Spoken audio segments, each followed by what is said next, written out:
열왕기. 열왕기라고 하는 이 말은 다른 말로 하면 왕들의 이야기. 그러니까 성경에 나와 있는 역사 가운데에 그 왕들에 대한 이야기를 다룬 책이 열왕기라고 하는 책입니다. 그래서 열왕기는 우리가 잘 아는 것처럼 열왕기상하고 열왕기하까지 이렇게 두 권의 책으로 되어 있고요. 열왕기상은 솔로몬의 등장부터 시작을 해서 아합 왕까지의 시대가 열왕기 상으로 되어져 있고, 아합 왕으로부터 시작해서 이제 유다의 멸망까지가 이제 열왕기 하로 이제 구성이 되어져 있는 말씀입니다. 그래서 이제 왕들에 대한 이 열왕기 상을 먼저 우리가 하나님의 말씀을 좀 생각을 해보고, 그 이후에 다시 열왕기 하를 생각해 보도록 하겠습니다. 성경은 열왕기상 1장입니다. 1장을 다 펴보세요. 1장을 다 펴보시고,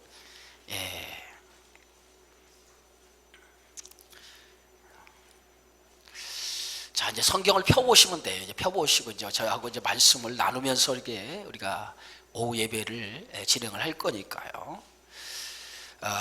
이 열왕기서는 신명기 사관으로 이 말씀을 우리가 접근을 해야 돼요.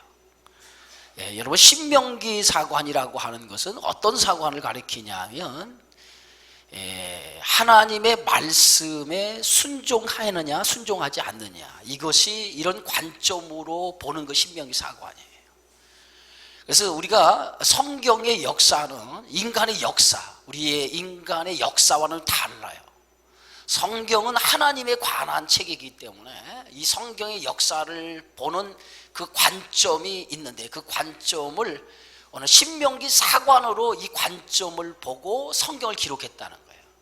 그러니까 이 신명기 사관으로 성경을 역사를 기록했다고 하는 것은 왕들에 대한 이야기 속에서 저들이 하나님의 말씀 앞에 얼마나 순종했느냐, 그리고 얼마나 불순종했느냐, 순종하는 왕과 불순종하는 왕의 역사를 통해서 우리에게 교훈을 주고 있다는 거예요. 그래서 이것을 우리는 신명기 사관적인 입장에서 이 역사를 우리가 조명할 수 있다라고 보게 되었죠.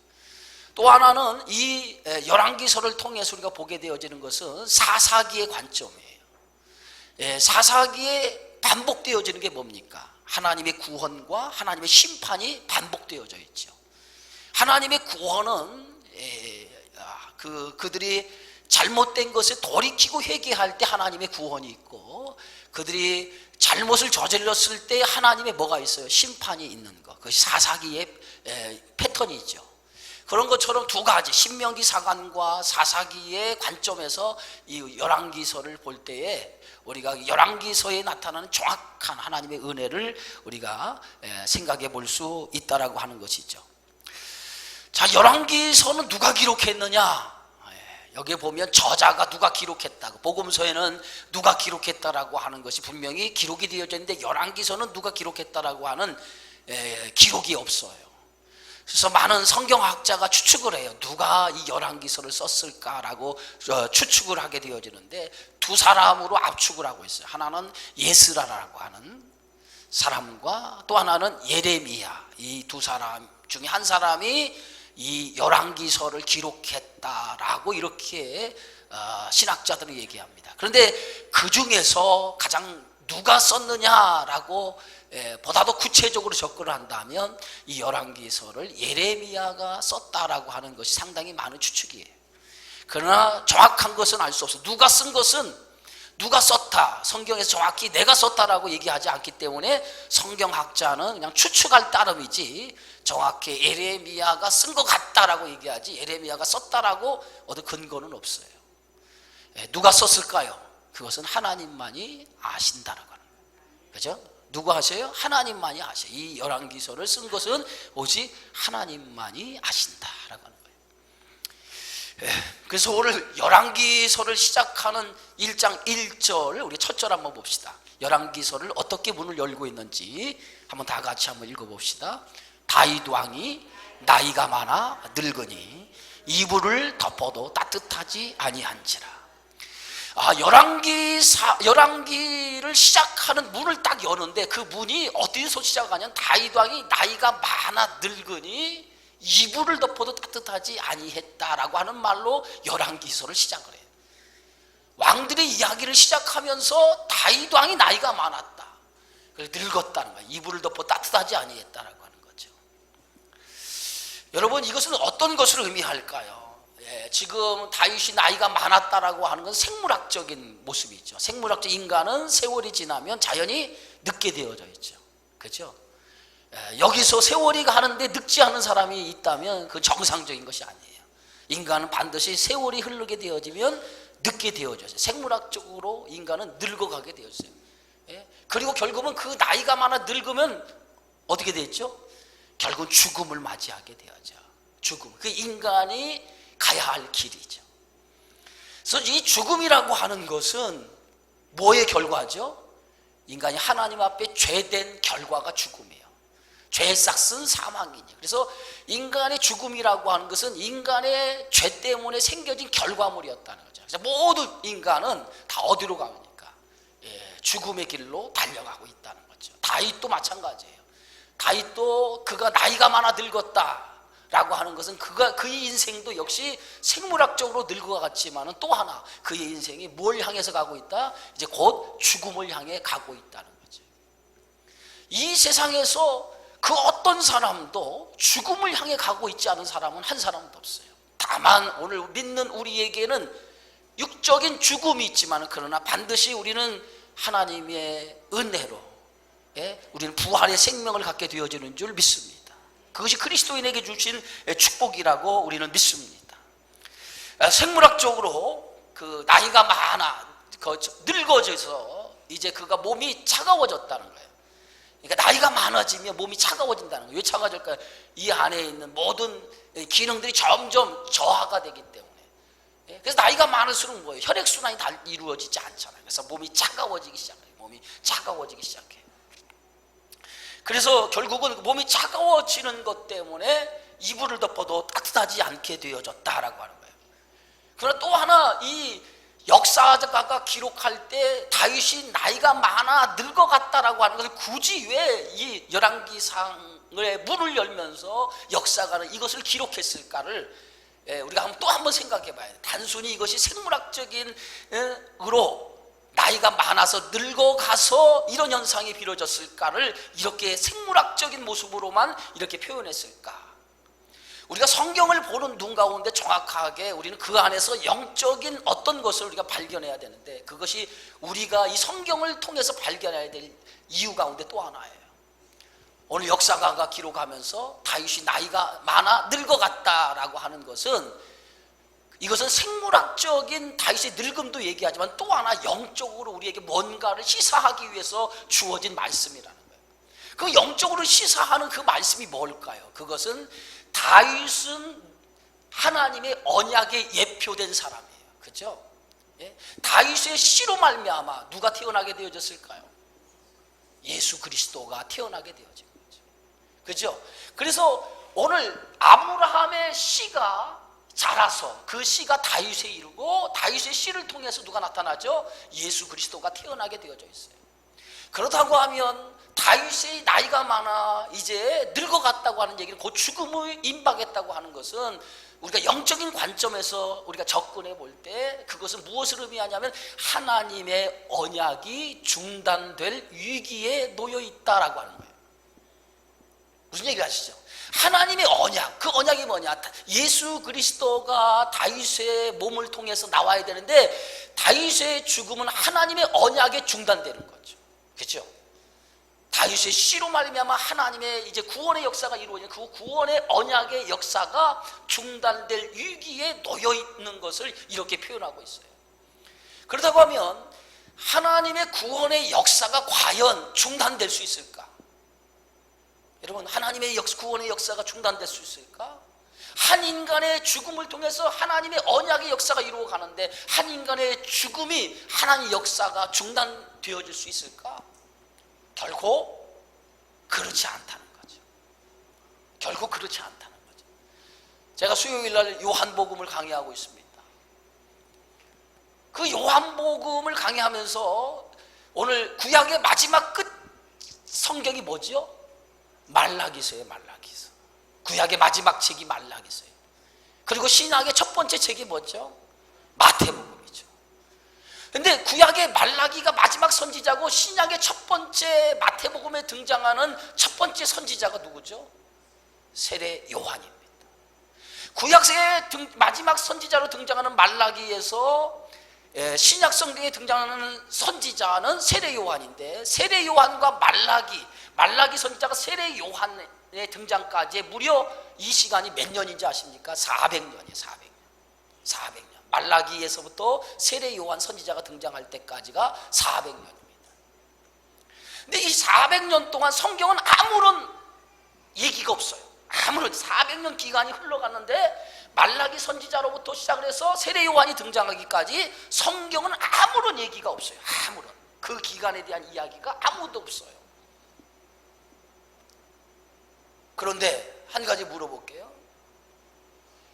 성경이 아무런 얘기가 없다고 하더라도, 400년 기간 아무런 얘기가 없다고 하더라도 그 기간 동안에 하나님의 역사가 멈춰 있을까요? 하나님의 역사가 멈춰 있냐 이거예요. 성경에 얘기가 없다고, 성경에 그 400년의 기간의 기록이 없다고 하나님의 역사가 멈춰 있냐 이거예요. 결코 멈춰 있지 않다는 거예요. 우리는 그 기간을 어떤 기간이라고 하냐면, 지금 성경은 침묵하고 있는 시간이라는 거예요. 성경은, 하나님의 말씀은 침묵하고 있지만은 그 침묵의 시간 속에서 하나님은 뭐 하고 계셔요? 일하고 계시다는 거예요.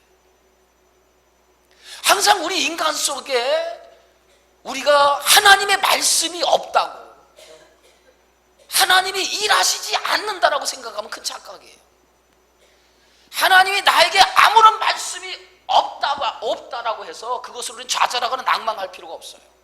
말씀이 없지만은, 그러나 말씀이 없는 그때 하나님은 일하고 계시다는 거예요. 여러분에게 어떤 일을 당할 때 하나님께서 아무런 응답이 없어요. 아무런 답을 하지 않아요. 아무런 응답과 아무런 답을 하지 않는다고 해서 하나님의 역사가 멈췄느냐, 하나님이 일하심이 멈췄느냐, 그렇지 않다는 거예요. 하나님이 아무런 응답이 없지만은 응답이 없는 그때에 하나님은 일하고 계신다는 거예요. 그게 하나님의 구원의 역사예요.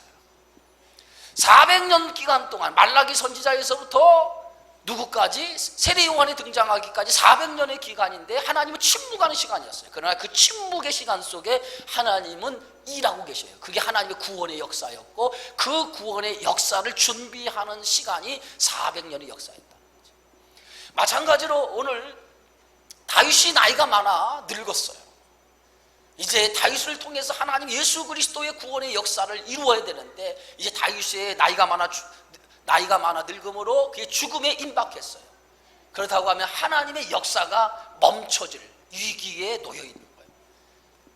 그 위기 속에 곧 뭐예요? 그 위기는 또 다른 하나님의 역사가 시작되는 하나의 뭐예요? 반증이 될 수 있다는 거예요. 항상 여러분의 인생 속에 어떤 위기가 찾아오면 그 위기는 또 다른 하나님의 역사가 나타나는, 하나님의 역사가 새롭게 시작하는 때라고 하는 것을 믿으시기를 바랍니다. 어떤 위기가 위기로 끝나는 게 아니에요. 반드시 그 위기는, 하나님을 믿는 사람들의 위기는 그 위기로 끝나는 것이 아니라 그 위기는 또 다른 하나님의 역사가 새롭게 시작하는 그러한 시작점이다라고 하는 것을 기억해야 돼요. 그것이 성경이 우리에게 보여주는 하나님의 역사예요. 다윗의 이제 나이가 많아 이제 늙어가서 그의 죽음이 임박한 이때, 하나님이 약속하시는 언약이 끊어질 위기에 처해 있는 이때, 하나님의 일은 멈추지 않고 진행이 되는데, 그것이 뭐냐? 또 다른 하나님의 역사를 또 다른 사람을 통해서 하나님 시작하는 시작점, 분기점이다라고 하는 거예요. 그것을 오늘 성경이 이렇게 우리에게 보여주고 있는 거예요. 두 번째, 오늘 2절에 보니까 이렇게 기록돼요. 2절 한번 읽어봅시다. 시작. 그의 시종들이 왕께 아뢰되 우리 주 왕을 위하여 젊은 처녀 하나를 구하여 그를 왕을 받들어 모시게 하고 왕의 품에 누워 우리 주 왕으로 따뜻하시게 하리이다 하고 그랬어요. 두 번째는 이제 다윗 왕이 나이가 많아 늙어갔어요. 그래서 이불을 덮어도 몸이 따뜻하지 않으니까 어떤 그 시종들이 왕을 위하여 어떤 방법을 취하죠. 젊은 처녀 하나를 구하여 그로 하여금 왕을 받들어 모시게 하자. 그래서 왕의 품에 눕혀서 차가워진 왕의 몸을 데펴주는 일을 하자. 왜 이렇게 추잡스럽고 이러한 것을 성경에 기록했을까?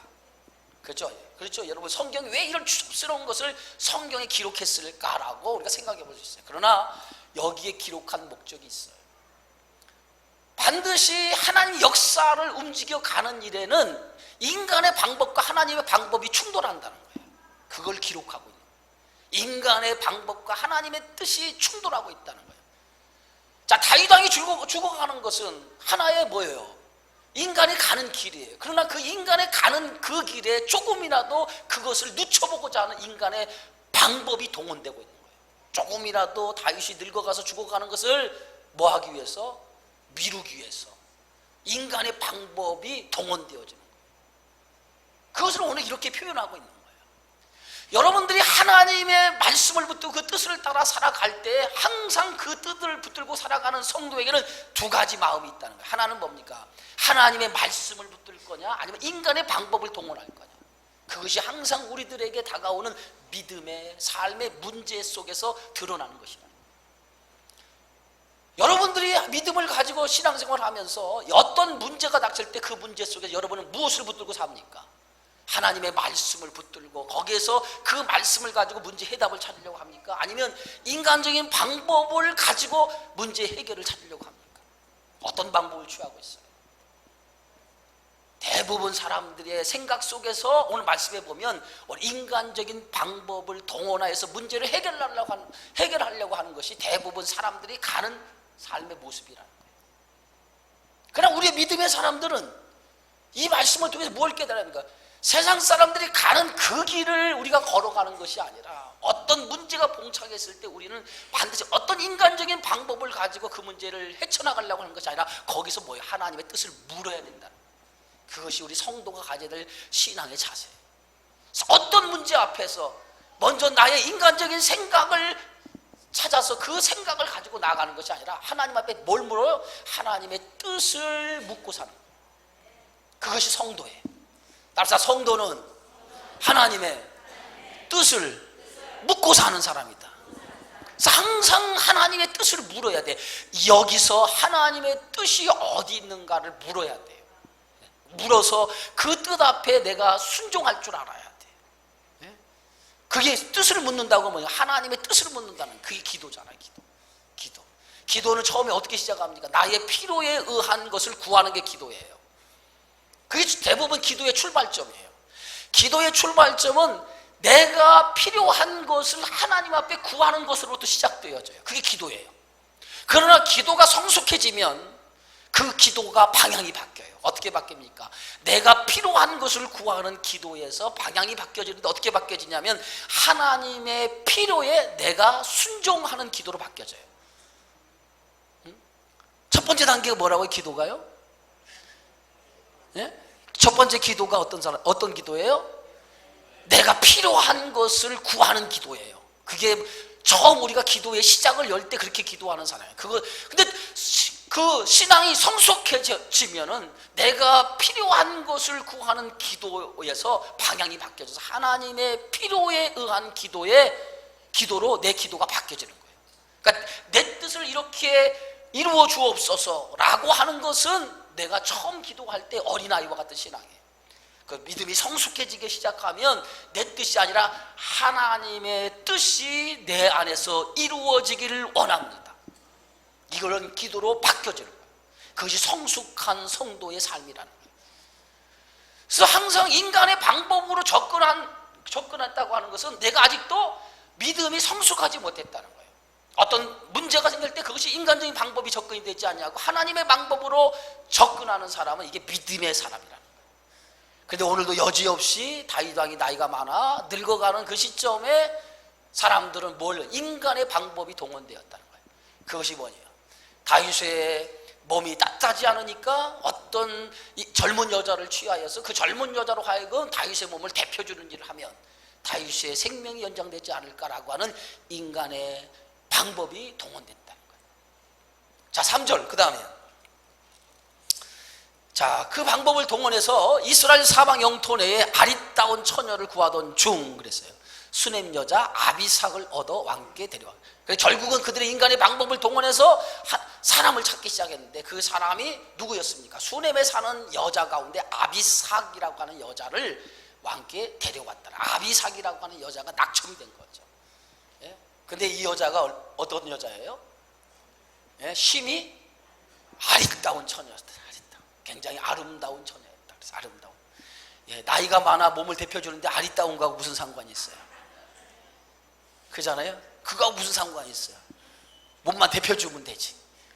예, 그런데 심히 아리따운 여인을 이제 구하여서 이스라엘 영토 안에 아리따운 여자를 구하였다는 거예요. 그래서 다윗의 몸을 차가워진 몸을 대표주는 그 여자 이름이 누구예요?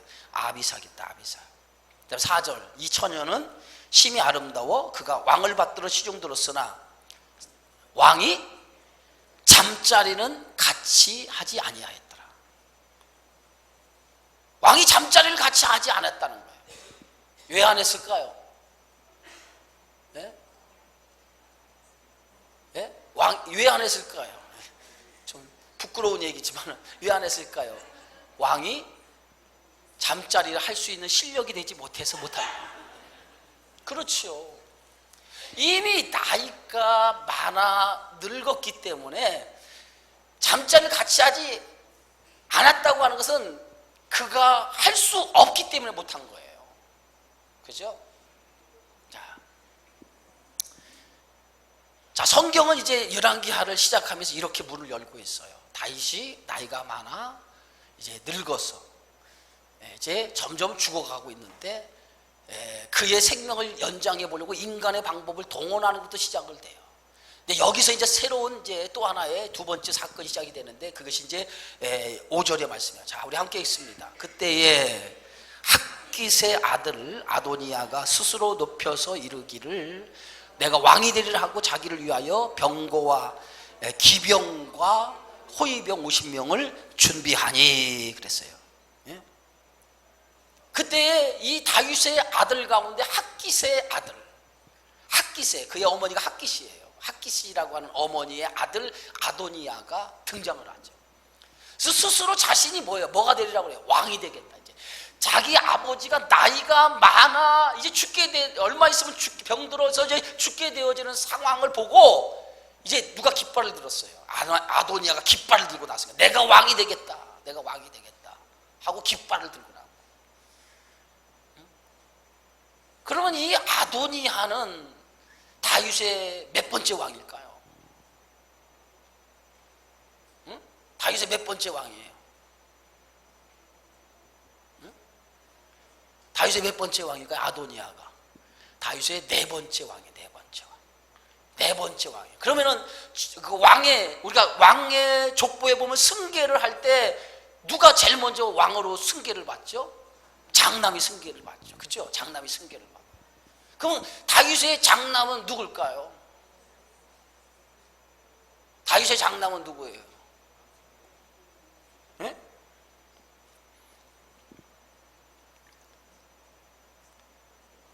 다윗의 장남이 누군지 몰라세요? 이놈 저놈 암놈. 다윗의 장남이 누구예요? 암논이 암논.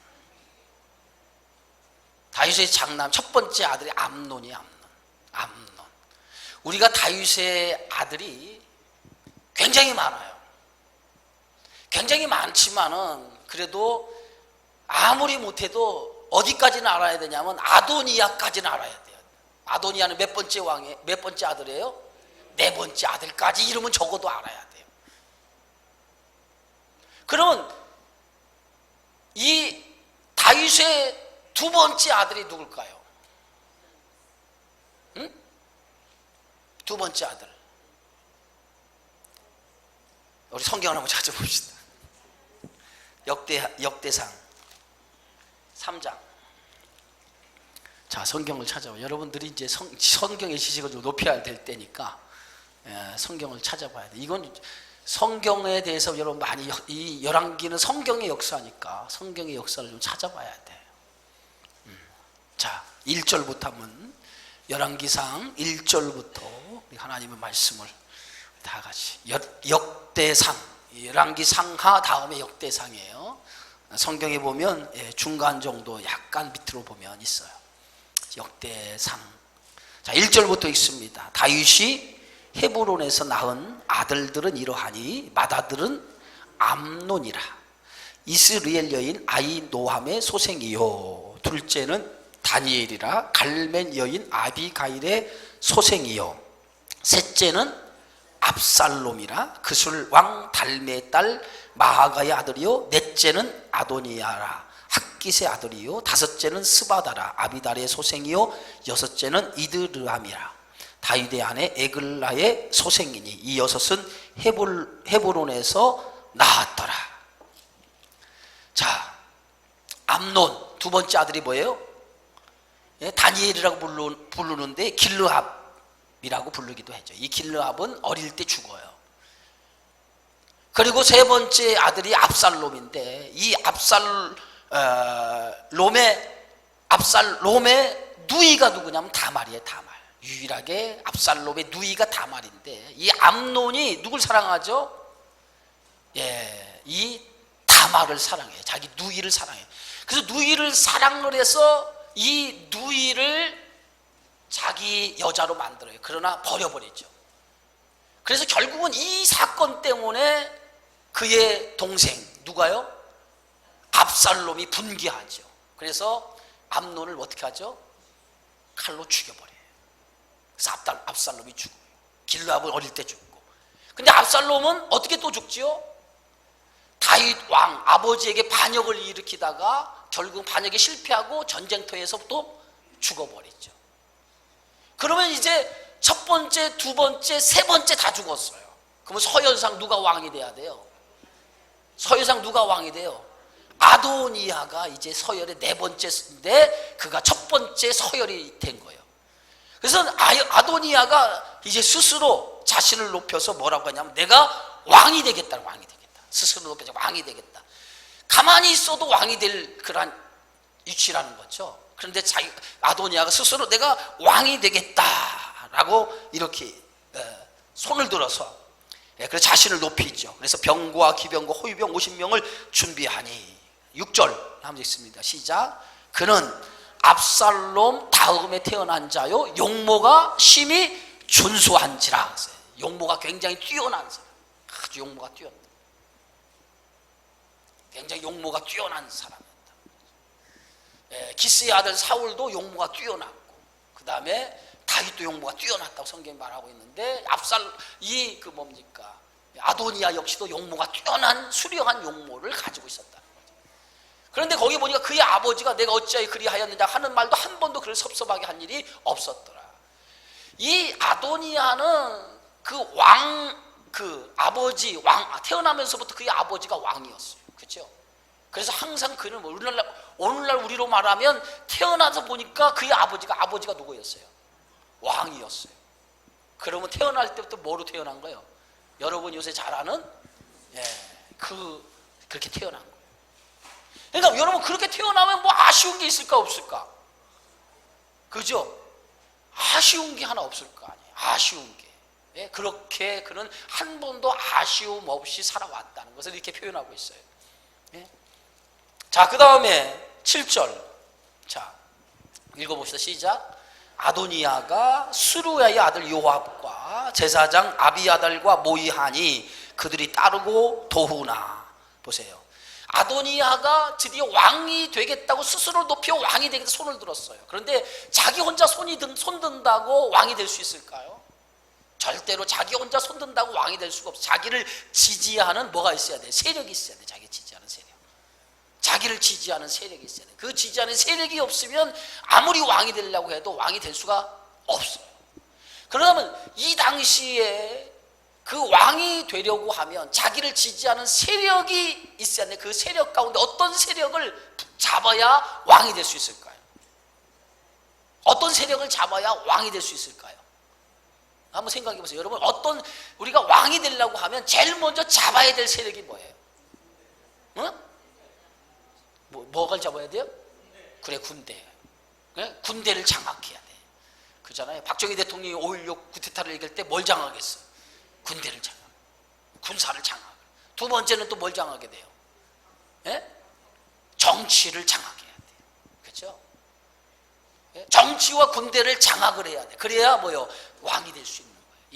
마찬가지 지금 시대나 옛날 시대나 항상 뭐예요? 자기가 왕이 되기 위해서는 자기를 지지하는 세력을 만들어 그 세력 가운데 군부와 정치를 잡아야 되는데, 그 정치 가운데 하나가 뭐냐면 당신은 제사장 제도이기 때문에 제사장이 자기 편에 서는 사람이 돼야 돼요. 그게 정치 하나의 정치력이 있어야 돼요. 왕이 되려고 하면, 여러분, 뭔가를 하려고 하면 정치력이 있어야 돼요. 정치력이 없는 사람은 정치를 하면 안 돼요. 그렇잖아요. 뭔가 이 야망을 가진 사람은 반드시 정치력이 있어야 돼요. 근데 아도니아는 자신이 뭐예요? 왕이 되려고 하는 생각 속에 정치력을 발휘하는데, 그 정치력을 발휘하는 가운데 군부와 정치를 장악을 했는데, 오늘 성경에 보니까 여기 써 있어요. 수르와의 아들 요압. 이 요압은 뭐예요? 군부예요. 군부. 예? 칼을 잘 쓰는, 예? 칼을 잘 쓰는 군부란 말이에요. 그리고 아비아달은 뭐예요? 제사장이에요. 제사장. 그들과 모의하니 그들이 따르고 도와줬다. 드디어 뭐예요? 아도니아를 돕는 세력들이 생기기 시작한 거예요. 그래서 그 세력에 의해서 아도니아가 뭐예요? 내가 왕이 되겠다라고 선언을 한 거예요. 자, 그랬더니 이제 8절에 보니까 이렇게 써 있어요. 자, 제사장 사독과 여호야다의 아들 분하야와 선지자 나단과 시므이와 네이와 다윗의 용사들은 아도니아와 같이 하지 아니하였더라. 자, 아도니아에게 붙어서 아도니아의 정치적 기반을 만들어준 사람이 있는 반면에, 또한 세력은 뭐냐? 아도니아와 같이 하지 않는 세력이 있었다는 거죠. 아도니아와 같이 하지 않는 세력. 항상 그렇잖아요. 나를 지지하고 따르는 세력이 있지만 또 하나는 나를 지지하지 않는 세력이 또 있잖아요. 근데 오늘 그 아도니아를 지지하지 않는 세력이 누구냐? 이 제사장 가운데 사독, 그 다음에 여호야의 아들 분하야와 선지자 나단, 시므이와 뇌이, 다윗의 용사들, 다윗의 편에 있는 사람들은 아도니아 편에 서지 않았다는 거죠. 그러니까 그들의 아도니아 입장에서는 그들이 뭐예요? 정적인 거예요. 정적. 그런데 보세요, 19절에. 자, 우리 함께 있습니다. 아도니아가 예르노겔 근방 소할레 바위 곁에서 양과 소와 살찐 송아지를 잡고 왕자 곧 자기의 모든 동생과 왕의 신하대 유다 모든 사람을 다 청하였으나, 10절, 선지자 나단과 분하야와 용사들과 자기 동생 솔로몬은 청하지 아니하였더라. 이제 왕이 되어지려고 스스로 자신이 선포를 하고 자기 지지색을 다 결집을 합니다. 자기 지지색을 다 결집을 해요. 자기 밑에 있는 동생들과 다 지지색을 결집을 하는데, 이 결집에 죄된 사람이 있어요. 그게 누구예요? 다윗 편에 쓴 사람들은 죄시켰어요. 철저하게 뭐예요? 자기 정적은 배제시키고 그리고 난 다음에 뭐예요? 이 아도니아가 왕이 되려고 자기 세력을 결집을 시킨 거예요. 내가 왕이 되겠다. 그러니까 모든 그 세력들이 이제 결집이 되어가지고 아도니아를 이제 왕으로 세우려고 하는 거죠. 자, 여기에 이제 뭐가 이제 일어납니까? 여기에 이제 하나님이 어떻게 일하시는가를 봐야 되는 거예요. 그것이 이제 오늘 성경을 보는 눈이에요. 이런 상황 속에서 보세요. 우리가 열왕기를 시작하면서 하나님의 역사가 우리는 어떤 관점에서 봐야 된다고 했어요? 신명기 사관의 관점을 위해서 봐야 되는데, 이 성경의 역사는 하나님의 언약의 관점에서 이 성경의 역사가 풀어가고 있는 거예요. 항상 성경은 뭐냐? 창세기는 아브라함이라고 하는 하나님의 약속을 통해서 하나님의 언약의 역사가 흘러가고 있잖아요. 그것이 성경이 주는 전체 내용이라면, 오늘 다윗을 통해서 하나님의 언약이 어떻게 흘러가야 되느냐라고 하는 것을 보여주고 있는 거예요. 그런데 이제 하나님의 이렇게 인간의 방법으로 아도니아가 스스로 이건 하나님이 세우는 왕이 아니잖아요. 자기 스스로가 뭐예요? 왕이 되겠다라고 선언한 거예요. 하나님이 세우는 왕이 아니라 자기 스스로가 왕이 되겠다고 한 거죠. 자, 그런데 여기에서 이제 하나님의 어떻게 하나님이 일하시는가라고 하는 것을 이제 볼 수가 있어요. 그것이 이제 그 다음 절에 기록이 됐어요. 7절. 자, 시작. 나단이 솔로몬의 어머니 밧세바에게 말하여 이르되 학기세 아들 아도니아가 왕이 되었음을 듣지 못하였나이까. 우리 주 다윗은 알지 못하시나이다. 이제 내가 당신의 생명과 당신의 아들 솔로몬의 생명을 구할 계책을 말하도록 허락하소서 그랬어요. 보세요. 나단이 이제 이 아도니아가 스스로 손을 들어서 자기가 왕이 되게 해서 세력을 결집한다고 하는 소식을 들었어요. 듣고 나서 이 나단은 깜짝 놀라요. 왜 놀랐을까요? 나단은 하나님의 언약은 그게 아니었다는 거예요. 하나님의 언약은 그게 아니었어요.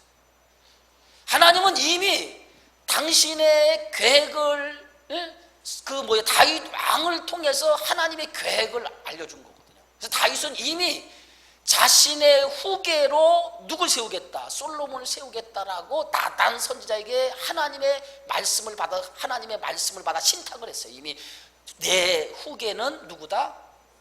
내 후계는 누구다? 솔로몬이다라고 신탁을 했어요. 신탁. 하나님의 명을 받아서 그렇게 선언했단 말이에요. 그게 신탁이에요. 그게 뭐냐면 나단의 신탁이에요. 그게 어디에 있나? 성경 사무엘하 7장 찾아보세요. 자, 사무엘하 7장.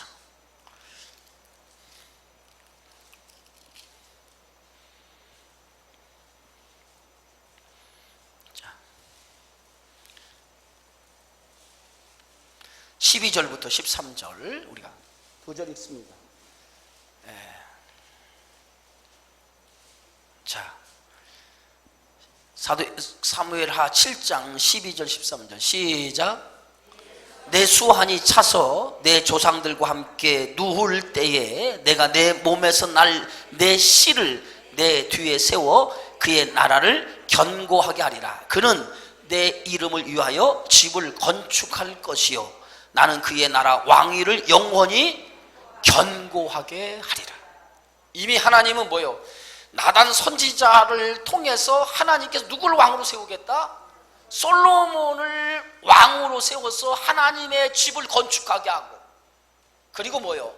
그를 통해 다윗의 왕을 이어서 나라를 다스리게 할 거라고 하는 것을 이미 하나님께서 나단 선지자에게 말씀을 했어요. 그래서 나단 선지자는 이 말씀을 받았어요.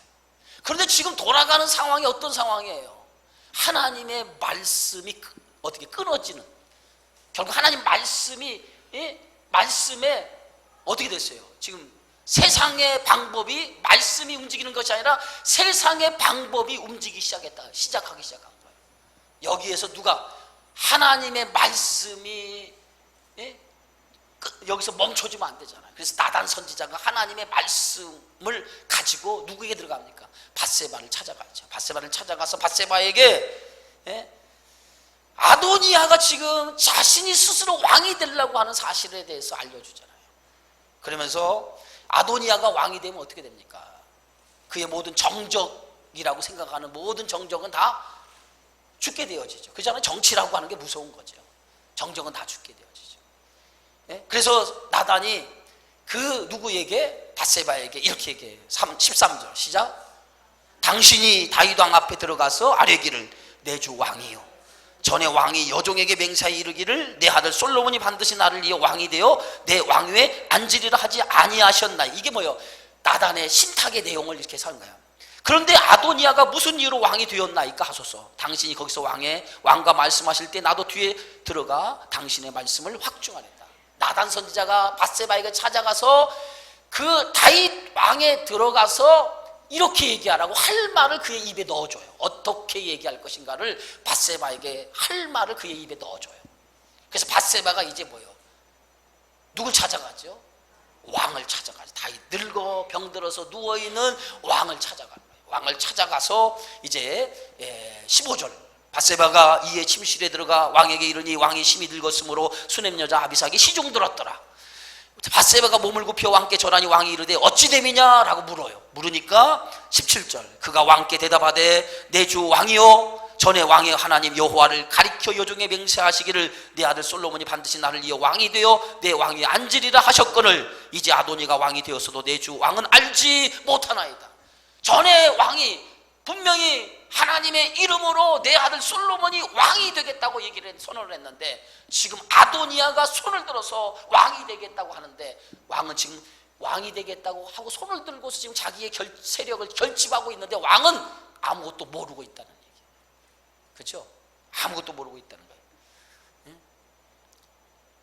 그러면서 뭐라면 19절 그가 수소와 살찐 송아지와 양을 많이 잡고 왕의 모든 아들과 제사장 아비아들과 군사령관 요압을 청하였으나 왕의 종 솔로몬은 청하지 아니 자기 정정은 청하지 아니하고 자기들의 세력을 결집해 가지고 지금 뭐 하는 거예요? 왕이 되는 퍼포먼스를 지금 하고 있다는 거죠. 20절 내 주 왕이 온 이스라엘 왕에게 다 주목하고 누가 내 주 왕을 이어 그 왕이란 될지 공포하시기를 기다리나. 지금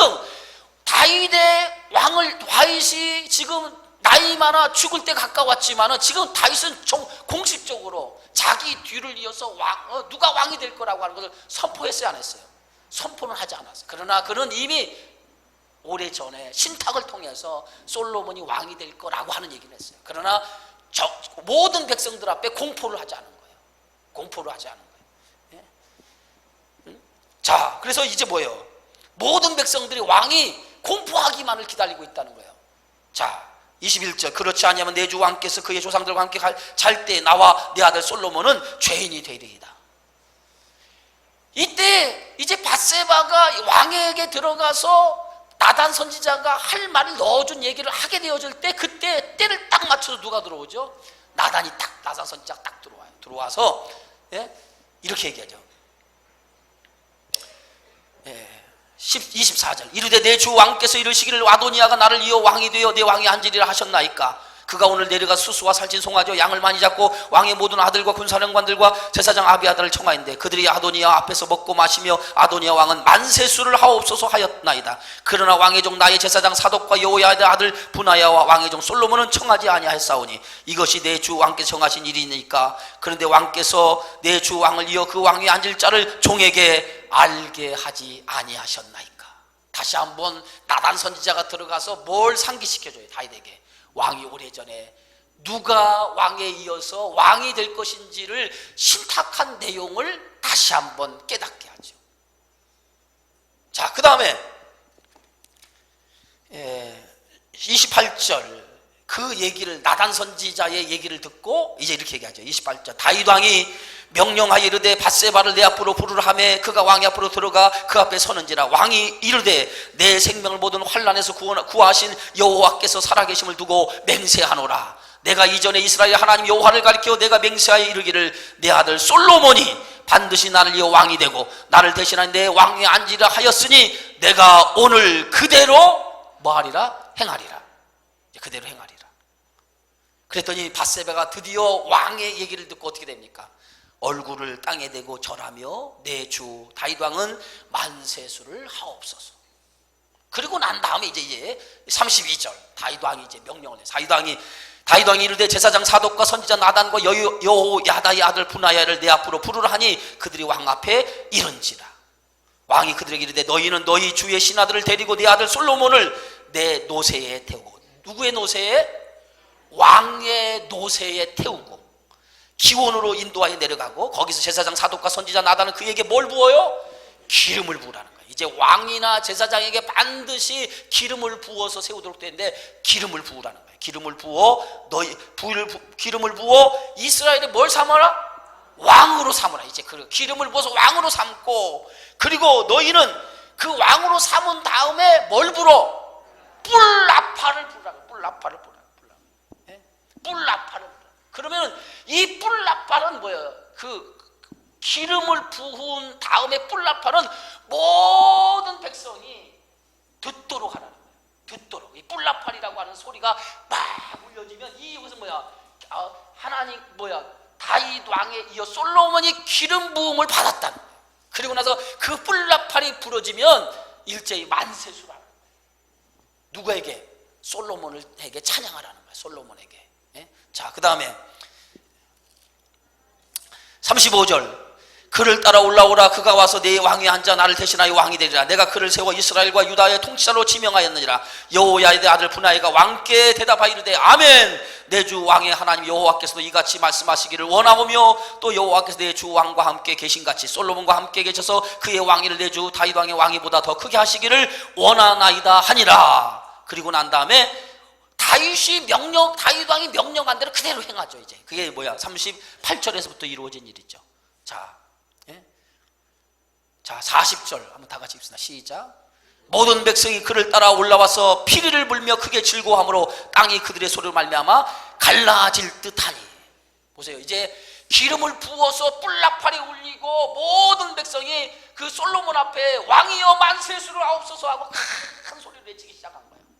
예?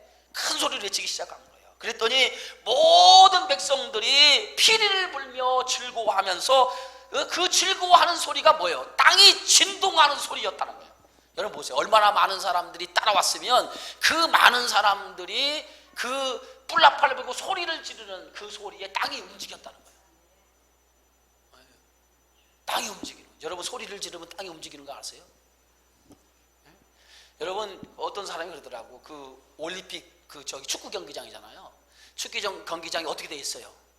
이게 돔으로 돼 있잖아요. 돔으로. 거기 들어가서 이렇게 딱 그 응원 앉으면요, 그 함성 소리가요 천둥이 들리는 소리처럼 들린대. 그러니까 우리가 뭐냐면 우리나라 선수가 자국에서 경기하는 게 그만큼 유리하다는 거예요. 상대방이 그 소리가 얼어가지고 말이에요 발길질이 제대로 안 나간다는 거예요.